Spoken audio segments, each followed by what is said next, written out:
Sure thing. I'm Nakia from Where's the Buzz. Hi, Genevieve. How are Hi, you? Nakia. Lovely to see you. Lovely to see you. Congratulations on the show. But this is not our first time meeting you and your character, but this is the first time when we get to see the beginning of her journey, sort of say. So, how exciting was it for you to kind of tap into your character to kind of start her process and her journey?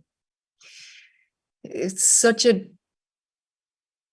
treat as an actor to have the opportunity to genuinely explore a character. And I think although we've met Mon Mothma at different times in different Star Wars films, she's been quite an important presence for within that storytelling world, but we don't know much about her. So the opportunity to learn about her as a woman and her role within the building of a rebellion was as exciting for me as it is for fans.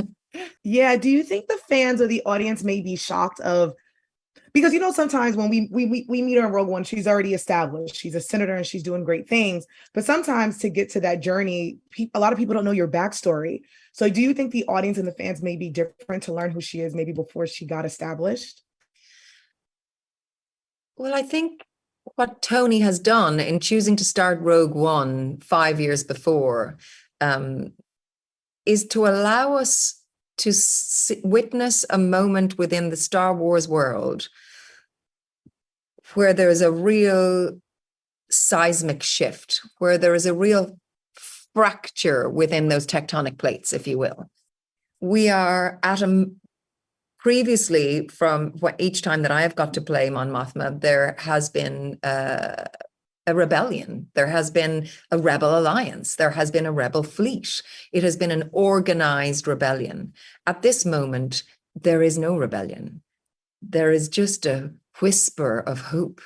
There is and across the empire, there are people at the end of or oppressed by Palpatine's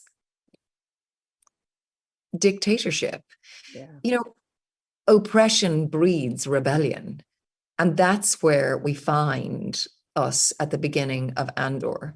And so we meet a Mon Mothma not in charge, not at the helm, but a woman at the end of her rope with opportunities. How can she continue to be an advocate for democracy if she is an isolated, silent female voice?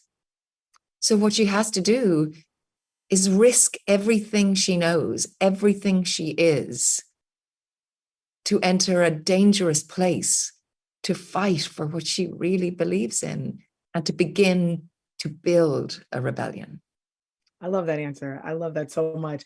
Question for you. I know sometimes when you start a project, and you get casted as someone, sometimes you want to learn their backstory and know who they are. Were there any questions that you may have had about your character that maybe have been answered now doing Andor?